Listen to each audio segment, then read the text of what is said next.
What's going on, people? We are Tottenham TV, an emergency update for you guys. It looks like the daily Randal Kolo Muani is over as of 14th of January. We've pretty much talked about him from the 1st all the way down here to the 14th. And yeah, I mean, we started hearing as we left the studio that Juventus have struck a deal with PSG for Kolo Randal Muani. But all the journalists were still saying that Tottenham still in the picture. Well, that is very much not the case anymore, because we have got the here we go from Fabrizio Romano. And let me just bring up the tweet. 1 second. He says, Randal Kolo Muani to Juventus. Here we go. Deal in place on loan until June from PSG and no buy option clause. Kolo Muani has accepted the proposal and will fly to Turin this week for medical tests. Agreement sealed. Juventus will cover the salary, full salary until June. No buy option or obligation, straight loan. And then if Juventus and Kolo Muani want to continue together, they will negotiate with PSG medical and travel this week. So Spurs have missed out on the deal. It looks as though Spurs were there until the last minute. And just as I say it here, I've just had an update from Fabrice Horski instead. Until the last moment, Tottenham tried to convince Muani, but he chose Juventus. And you know what? It's no real surprise that he chose Juventus over Tottenham, a Champions League club, a much bigger club than us. You know, we're sitting in 12th in the league. Yes, we're in the Carabao Cup semi-final and we've got advantage in the second leg, still in the FA Cup and the Europa League. But the reality is, can we match Juventus? And clearly not. Ben, what can we say here? First of all, the fact that there's no obligation or option is like, well, wait a minute. We've spent 2 weeks of our time hearing obligation, when that was meant to be the stumbling block for us, wasn't it? We wanted the option, not the obligation, and now he's gone to Juve with neither. We've wasted 2 weeks looking at this player when surely you would have spoken to the agent first to know if he's that interested, just to bang Juventus. And we have, people got to remember as well, 2 weeks ago or last week, Andrew was saying, don't worry, reinforcements to help Solanke are on the way. We all know what it's leading to. And Spurs have once again Stocking Horse FC. That's what we are, Stocking Horse FC. I get what you're saying, and I get the frustrations, but Juventus were always there from the beginning, right? And it's always a player like Muani, who's, you know, had a really tough time at PSG, not getting much game time. He's always going to wait around and weigh up his options and see what options come about. He's not going to jump at the first thing that comes to him. Tottenham were the first thing that came. We were the first ones in the race. But look, a bigger and better team have come up and come up trumps and beat us to his signature. It's not like we didn't try. And I know what you're going to say, trying FC and all that kind of stuff. But we actually did, and we were the first ones to make our interest known. We just couldn't compete with a bigger club. That's the reality of what happened here. But this is unfortunately because of the downward trajectory we're going on. Yeah, that's true. As a football club, wages, standards, quality. Listen, Juventus are absolutely massive. There's no getting away from it. They will genuinely compete in Europe's top competition every single season, regardless.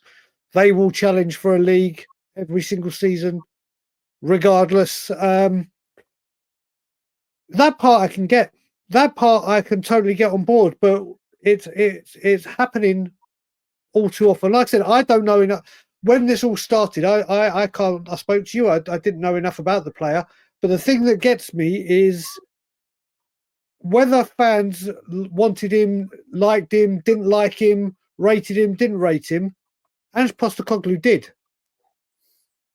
Our manager wanted him, and it's fairly evident that this is who he was alluding to. This is who he wanted, and the club have failed to deliver again. Yeah, and it's a like you said. I can't put this way. I'm a Spurs fan. If Spurs came for me as a footballer, I'd run a million miles. It's just another waste of 2 weeks. And what do we do now? We got to surely they've got other options lined up. You can't just have one option going into a window and that's it. We did hear rumours earlier today about, I think it was a Nice winger that can play all across the front line. Never heard of him before today, but look, you never know how these players can turn out. We have signed, lesser known players like the Mickey van der Vens of this world, and they've turned out like really good options. And if you're looking at the data, I'm just trying to get his name up because I literally had no clue who he was before today. But if you're looking at the data, he does look like an interesting option for Tottenham Hotspur. So would you be against a kind of unknown player like that?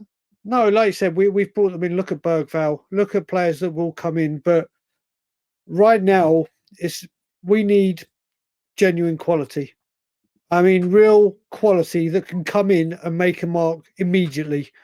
Now, you never know with it being a £20 million player or XYZ amount of, but we have Evan Gesand from yeah, Nice, who's played this season up front. He's played on the left, he's played on the right, and he's got fairly good numbers. 23 years of age.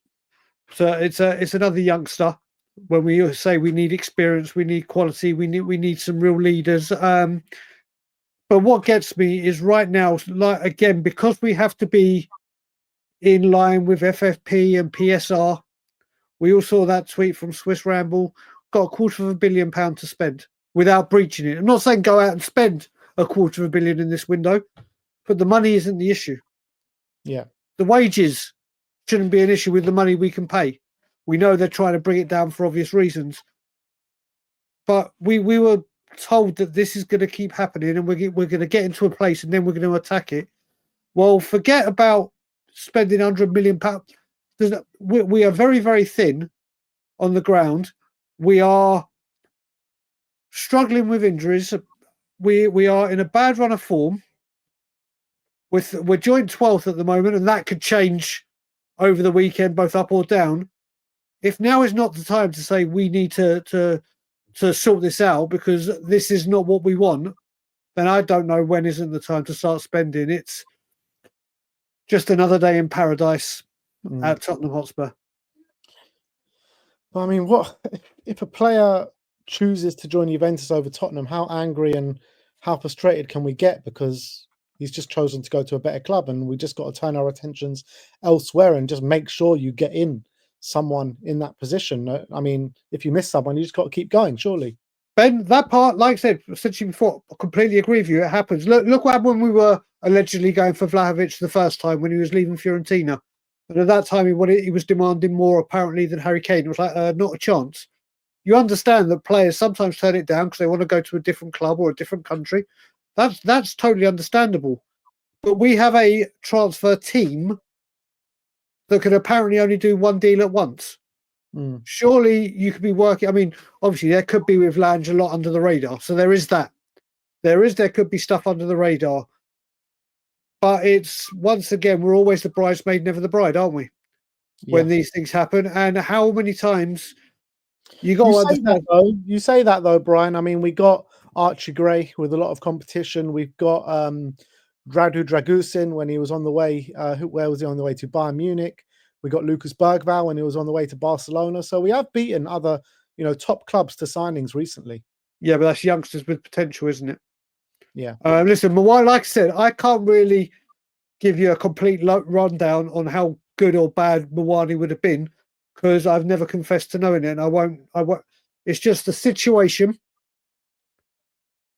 and just once again being treated like, remember the game-changing stadium that was going to bring the quality, that was going to pay the quality and help facilitate and attract quality to come to this ground.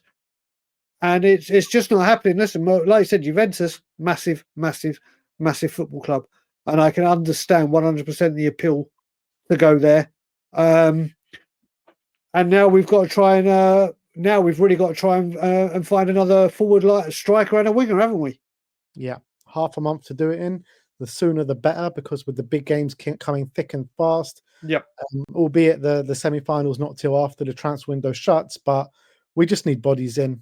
We just do. Like we're just Timo Werner now out for 3-4 weeks, however long it may be. But we're just dropping like flies. We are getting back numbers back in the defensive areas, but we need players in the in the attacking line to really push us on for the second half of the season. I just got to hope and pray that someone does come in, because we just can't keep going with the numbers that we do have. But yeah, look, I agree with you. Like, in terms of the way the club's going, the way the club's run, the way we do every single transfer business, whether we get him or not, just seems to be such a painful, drawn out saga every single time. And it's just so frustrating. But look, that's the story. We can stop talking about Randal Kolo Muani now. He has got the here we go to Juventus, and we'll see what happens for the rest of the window. But Brian, thank you for coming on today, my bro. I must say, always a pleasure. But with these kind of news, it's great to be with you, but not to deliver more frustrating and disappointing news. Yeah. Well, there you have it. Thank you everyone for joining us today, guys. Like, subscribe, and comment. And as always, come on, Spurs.